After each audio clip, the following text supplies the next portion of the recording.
થરાદમાં વિધાનસભા અધ્યક્ષ શંકર ચૌધરીની ચેતવણી આપી.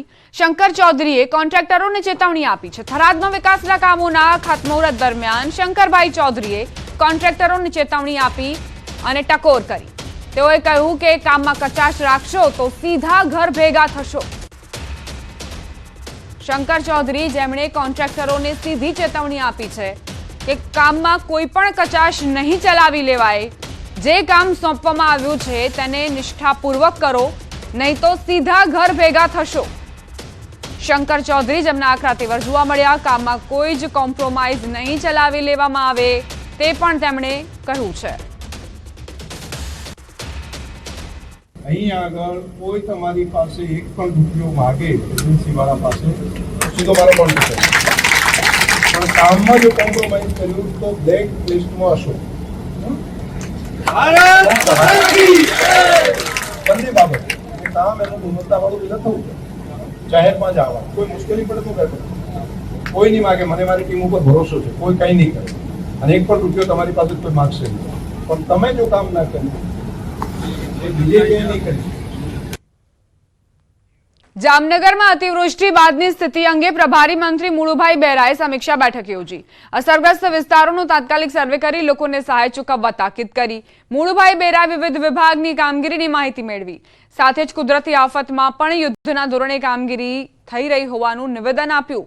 હાલ જિલ્લામાં સર્વેની કામગીરી માટે 123 ટીમ કાર્યરત છે. લોકોની ઘરવખરી અને અન્ય નુકસાનને લઈ કેશડોલ્સની ચૂકવણી શરૂ કરાઈ છે.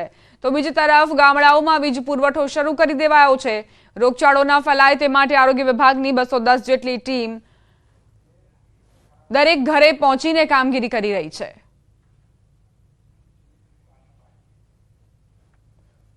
તો જામનગરમાં કઈ રીતે તબાહી મચી અને હવે કેશડોલ્સ ચૂકવણી કઈ રીતે કરવી તેને લઈને મીટિંગોનો દોર શરૂ થઈ ગયો છે. પ્રભારી મંત્રી મુળુભાઈ બેરાએ બેઠક યોજી. અધિકારીઓને સૂચના આપવામાં આવી. અસરગ્રસ્ત વિસ્તારોનો તાત્કાલિક સર્વે થવો જોઈએ. સર્વે કરવામાં આવશે અને તેને લઈને પણ ચર્ચા કરાઈ. અમદાવાદ સિવિલ હોસ્પિટલના વર્ગ 4ના કર્મચારીઓનું અલ્ટિમેટમ. બોનસ, પગાર અને હક રજા સહિતના મુદ્દાઓને લઈ વિરોધ. સવારથી કર્મચારીઓ કામકાજથી અળગા રહ્યા હતા. પડતર પ્રશ્નોના ઉકેલની બાંહેધરી મળતા હડતાળ મોકૂફ રાખી 7 દિવસનું અલ્ટિમેટમ આપ્યું છે. સવારથી જ કર્મચારીઓ કામકાજથી અળગા રહીને પોતાનો વિરોધ દર્શાવી રહ્યા છે. હોસ્પિટલમાં વર્ગ 4ના કર્મચારીઓએ આ રીતે હડતાળનું શસ્ત્ર ઉગામ્યું છે. બોનસ, પગાર અને હક રજા સહિતના મુદ્દાઓને લઈને લાંબા સમયથી તેમની માંગણી ન સંતોષાતા હવે ફરી એક વખત તેઓ હડતાળ પર ઉતરી ગયા છે.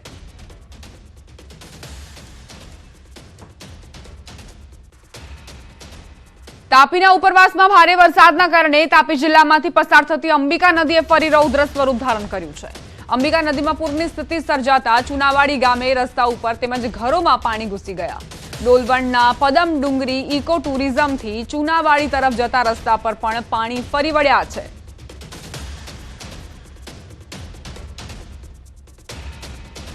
અંબિકા નદીએ રૌદ્ર સ્વરૂપ ધારણ કર્યું છે અને આસપાસના વિસ્તારમાં પાણી ફરી વળવાની ભીતિ. ઉપરવાસમાંથી જે વરસાદ વરસી રહ્યો છે તેના કારણે જ તાપીમાં અંબિકા નદીએ રૌદ્ર સ્વરૂપ ધારણ કર્યું છે.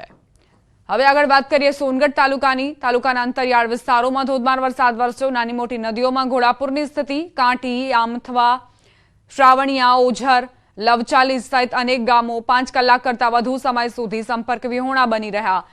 વહેલી સવારથી જ વાવાઝોડા અને ગાજવીજ સાથે વરસાદ ખાબક્યો હતો. અનેક વિસ્તારોમાં જળબંબાકારની સ્થિતિ સર્જાઈ છે. નીચાણવાળા વિસ્તારોમાં લોકો પરેશાન જોવા મળી રહ્યા છે. અનેક ગામડાઓનો સંપર્ક તૂટતા જ લોકોને પારાવાર મુશ્કેલીનો સામનો કરવો પડી રહ્યો છે.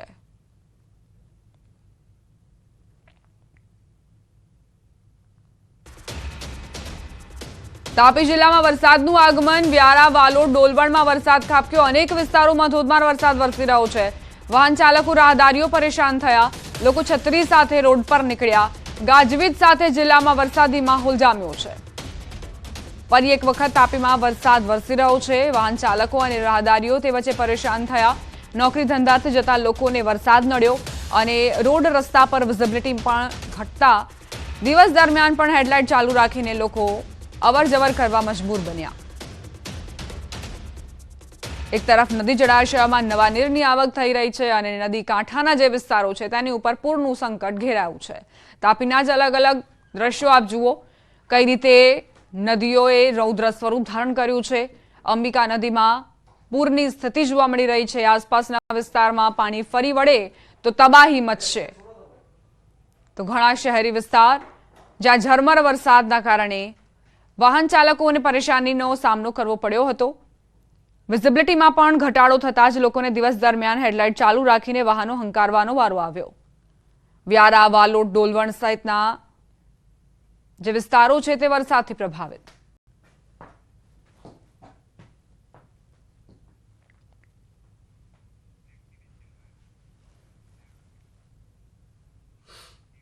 ગૃહ રાજ્યમંત્રી હર્ષ સંઘવી ફરી વડોદરાની મુલાકાતે. હર્ષ સંઘવીએ કલેક્ટર કચેરીમાં અધિકારીઓ સાથે મહત્વપૂર્ણ બેઠક કરી.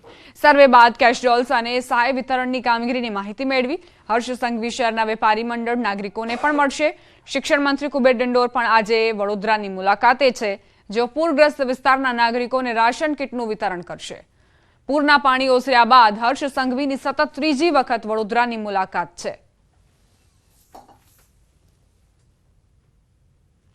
પૂરની પરિસ્થિતિ બાદ ધીરે ધીરે વડોદરા શહેરનું જનજીવન સામાન્ય થઈ રહ્યું છે. ત્યારે જે ગૃહ રાજ્યમંત્રી છે અને વડોદરા શહેરના પ્રભારી મંત્રી હર્ષભાઈ સંઘવી છે તે એગ્રેસિવ મોડમાં જોવા મળી રહ્યા છે અને સતત ત્રીજી વખત તેઓ વડોદરા શહેરની મુલાકાતે આવ્યા છે અને કલેક્ટર કચેરી ખાતે આ દ્રશ્યો તમે જોઈ રહ્યા છો કે જે અધિકારીઓ છે તેમની સાથે જે હર્ષભાઈ સંઘવી છે તેમના દ્વારા મહત્વપૂર્ણ બેઠક જે છે તે કરવામાં આવી રહી છે.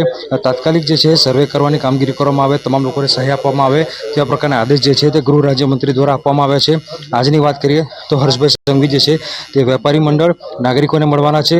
હર્ષભાઈ સંઘવી સાથે જે શિક્ષણ મંત્રી છે કુબેરભાઈ ડિંડોર છે તેઓ જે છે આ ખાસ બેઠકમાં ઉપસ્થિત છે અને આટલા દિવસમાં કેટલા પ્રકારની કાર્યવાહી કરી, શું કાર્યવાહી કરી તેનો ચિતાર જે છે આજે જે ગૃહ રાજ્યમંત્રી હર્ષભાઈ સંઘવી છે તેમના દ્વારા મેળવવામાં આવનાર છે. હાર્દિક દીક્ષિત, ન્યૂઝ 18 ગુજરાતી, વડોદરા. હવે આગળ વાત કરીશું શાકભાજીમાં ભાવ વધારાની.